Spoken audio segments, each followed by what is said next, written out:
ब्रह्ममुरारिसुरार्चितलिङ्गं निर्मलभासितशोभितलिङ्गम् जन्मजदुःखविनाशकलिङ्गं तत्प्रणमामि सदा शिवलिङ्गम् देवमुनिप्रवरार्चितलिङ्गं कामदहन करुणाकरलिङ्गम् रावणदर्पविनाशकलिङ्गं तत्प्रणमामि सदा शिवलिङ्गम्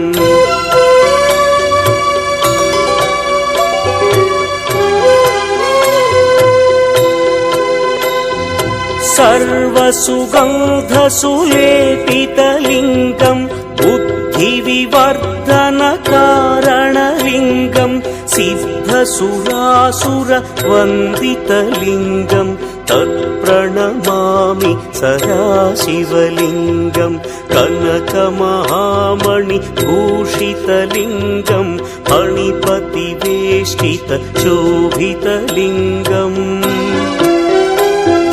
दक्षसुयज्ञविनाशनलिङ्गं तत्प्रणमामि सदा शिवलिङ्गम्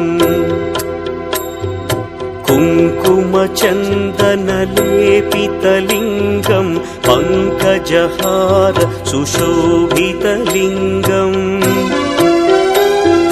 सञ्चितपापविनाशनलिङ्गं तत्प्रणमामि सदा शिवलिङ्गम्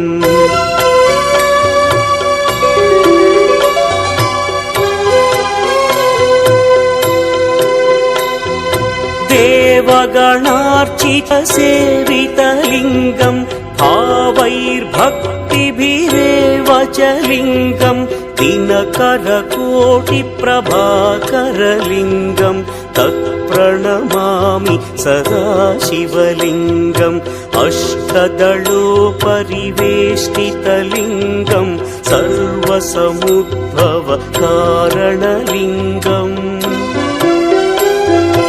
अष्टदरिद्र्यविनाशनलिङ्गं तत्प्रणमामि सदा शिवलिङ्गम् सुरगुरुसुरवरपूजितलिङ्गं सुरवनपुष्पसदार्चितलिङ्गम् परमपदं परमात्मकलिङ्गं तत्प्रणमामि सदा शिवलिङ्गम् लिङ्गाष्टकमिदं पुण्यं यः पठेच्छिवसन्निधौ शिवलोकमवाप्नोति शिवेन सह मोदते। ब्रह्ममुरारिसुरार्चितलिङ्गं निर्मलभासितशोभितलिङ्गम् जन्मजदुःखविनाशकलिङ्गं तत्प्रणमामि सदा शिवलिङ्गम् देवमुनिप्रवरार्चितलिङ्गं कामदहन करुणाकरलिङ्गम् रावणदर्पविनाशकलिङ्गं तत्प्रणमामि सदा शिवलिङ्गम्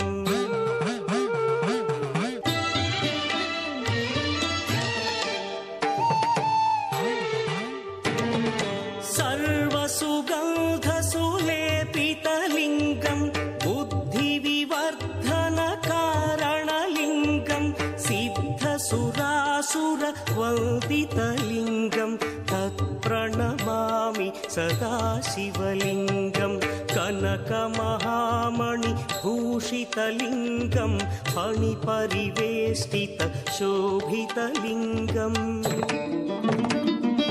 दक्षसुयज्ञविनाशकलिङ्गं तत्प्रणमामि सदा शिवलिङ्गम्